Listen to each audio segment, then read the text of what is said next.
Hi, I am Trey Ratcliff, and I want to show you a little bit about how I use Lightroom and how I use my presets, why to use them, how to get them installed, all that kind of stuff. I've been doing tutorials for a long time now on all kinds of different subjects. This was going to be kind of short and sweet, just kind of get to the point, okay? So, here you can see I am in Lightroom, and here you can see all of my different presets. We started releasing these back in 2013, and we did some in 2014, and now in 2015 we're starting to release them every month. All right. So specifically, I'll show you how to install our free starter pack. All right. Now the first thing to do is to go unzip it. I assume you already have it. All right. Maybe that's even where you're watching this video. So here we've got our little zip file here. So I'm gonna do a little double clicky click like that, and it will expand everything into this. All right. Now, you also might see the video in there, which I'm making right now, of course. Now, the key is we got to get this into Lightroom. Well, how do you do that, you wonder? Well, it's not super obvious, so let me show you. Then in Lightroom, go to Lightroom Preferences. Inside of here, you're going to see General, then pop to the Presets tab, and then click on this button, Show Lightroom Presets Folder. Okay, that'll pop open this very deeply nested folder that you might never find on your own. And then inside of here, you'll see Develop Presets, okay? So very simply, you can take your folder, however you wish to move folders around your computer, pick it up and just drop it inside Develop Presets, and you're good to go. Then, for it to actually appear, you need to restart Lightroom. And now we're back in Lightroom. Let me show you how to use some of these sample ones. This one on the right here, this Yoga E1 in Namibia, this is from a pack from 2013. This one is called Bright Sharpie, but let me show you a few others here, okay?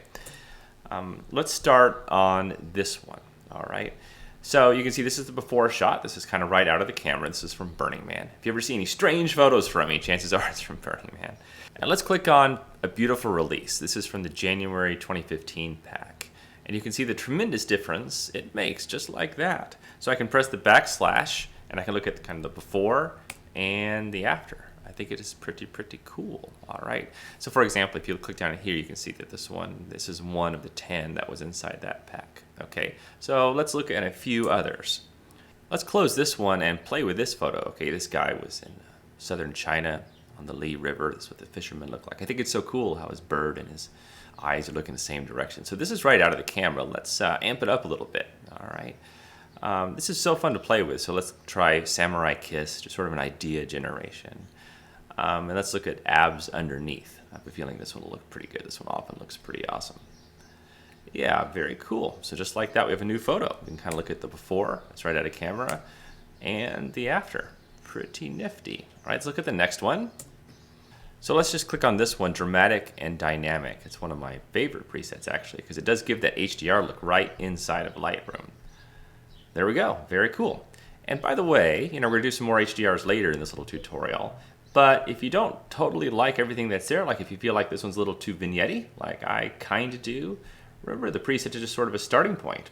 So you can come on down to where the vignetting happens, and you can take that back to normal. So to brighten up those edges again, if you don't really want that sort of vignette-y look. All right, cool. Let's work on the next one. So here's a quick photo I took that I kind of like, but let's just amp it up and give it sort of a different special look. All right, so let's go here and let's pick Party of Kids, which is another one of my favorite presets. And I really like the way that looked. Let's look at the before and after. Oh yeah. All right, what's next? Let's do this Burning Man one. This is actually kind of where I came up with all these crazy presets to start with. This one is one of my favorites from 2014. Let's try Turkish Blast.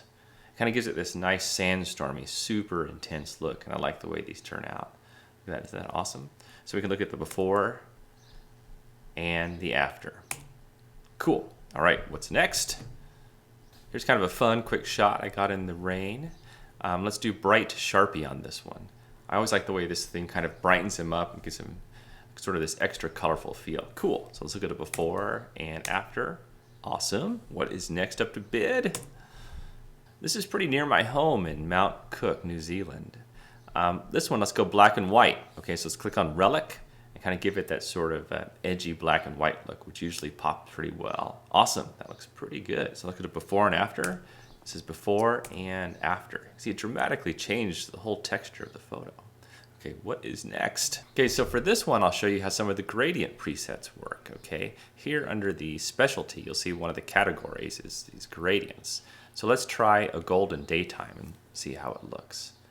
You can see what's happened is the shadows have really popped up in the middle. So if I go back to the original, you can see it's not that bad. But once you look at it, you can see that in the reflection and the cottage itself, this little watermill, that there's a lot of detail lost just in the shadows. And then when we run the preset on it, everything gets brightened and you can see all the nice detail and glory in there. Cool. All right, what's up next?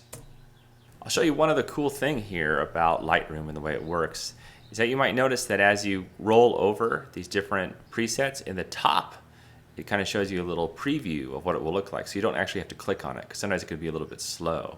So if you like the way this one looks, by the way, this is the original photo. Can you believe this strange lighting? I put this up. Some people thought I faked it and put in a different sky, but I didn't. I don't put in different skies, but I will do a little bit of preset action on them from time to time. So here's sort of a dramatic interpretation of that. That's kind of cool. All right, let's see what's next. Here's a photo from over near Milford Sound. Let's go up here into the 2013 faves. Sort of this fun one up here called Big Wheel Race. And I kind of like the aged sort of classic feel to this. It adds a little bit of grain and gives that nice cross-processing look. All right, what is next? For this one, I'll show you some of the cross-processing presets. So they're all under here, underneath the specialty one. So here under cross-processing, we might click on Foggy Canada and see how that looks quite a bit different. Or a Forgotten Holiday, give a little bit of a cross-processed look so none of the whites are purely white. Very cool. And don't forget that even after you do this, you can still go re-crop the photo, okay? It doesn't undo any of your changes or anything like that.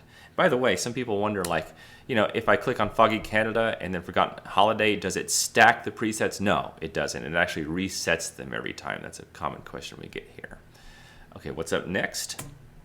Okay, for this one, let's go extreme HDR. I know some people are into that. So this actually has all levels from kind of extreme to subtle stuff. Let's just go extreme, all right? This one is not under faves. I'm sorry, this is under 2013 specialty. Okay, this is the most extreme HDR one, I think. It's called On Drugs. And there you go. Let's look at it before and an after. You can see it's quite a dramatic difference. Okay, let's do another HDR. This one will make a little bit more mild. Okay, so we're going to try this one here called A New Beginning. We took this in Paris. We had a little workshop there. We had a little kind of tutorial video as well. All right, so look at that. That's the after. So if you look at the before, it's fine, sort of a fine photo. And then the after really has this nice, I think, quite subtle HDR look. All right, let's go to the next one. This was shot in London. Let's make this one look a little bit crazy too, all right? Now this is not an HDR preset that I want to run on this one, but it's under the faves and is kind of an HDR look, all right? So if I click on Amazing Raisins, you can see the total difference that it made. Look at that, isn't that amazing? Just a preset can do that much. So this is the before shot, it's all right, maybe a little dull. But then when you throw little Amazing Raisins on it, you sprinkle on, it looks pretty cool, I think. Right on. Okay, now let's end with this one, okay? And this kind of shows the real power of Lightroom. Now, let's go into the 2014 phase, and I'm sorry, the 2014 specialty ones, because we're going to do one of the HDR ones on it, okay? This is going to be one that you should not click on. As you can see, it is actually called HDR in Lightroom Mega Extreme Don't Click, okay? But we're going to click it anyway, and you can see what's happened. And I'm going to show you how to do one final tweak on this to make it look good. Because as you can see, some of these presets, they're so extreme, they actually make the bright areas look kind of terrible, right? So let's fix this. Okay, this is maybe a bit of an intermediate Lightroom trick, but I'll show you anyway. You can handle it. So we're going to click on this thing right here. All right, let's increase the exposure. And then we're going to start painting on this part, okay? Kind of bring that brightness right back in. You see, you don't have to be too exact. You just want it to be nice and a little bit glowy, right? Because it is brighter outside. It's not sort of that dullness that's coming through. There we go. Very simple, just like that. And we'll close it up. All right? So let's look at it before, which you can see is like very dark, kind of wonky. And then the after looks nice and bright and golden and interesting. Well, there you go, the quickest little tour de force of these Lightroom presets. I hope you got some ideas. I hope you're excited and inspired, and I think you're just gonna have a great time with them. Now I'm gonna end this with something a bit more boring. I'm sorry, I know you should always end with something exciting. Just imagine this was the very end. But I'm gonna show you actually a little bit about file maintenance, because if you've been getting my presets for years, thank you very much. I wanna show you how to reorganize your situation, because chances are it could get quite messed up. So let's go back here into our Finder and let me show you what's happening, all right? Now, you can see here we are underneath Develop Presets. Let me make this thing nice and big here, okay? Make some room here. Okay, now as you can see here in our File Manager, underneath Lightroom Develop Presets, we have all of our presets kind of lined up here, and they are in alphabetical order. So we tried to put them in such an order so that they make sense, all right? And you're welcome to reorder these all you want. And if you're wondering, by the way, when you click on these, you can see actually what is inside each one. That's kind of how it works. And that translates perfectly over here. Now, one thing you cannot do in Lightroom with the presets is you cannot have nested within nested. It just doesn't work, sadly. Okay, so there's just like one level of presets, all right? So if you've had presets for a while and you want to reorganize them, I encourage you to, because it's nice to keep them organized. Otherwise, it turns into a big mess. You can reorganize them here, but you'll have to restart Lightroom. Or let's say you're over here and you want to make some of your own favorites or move stuff around. Like let's say, for example, that you decide that Forgotten Holiday is absolutely one of your favorites, okay?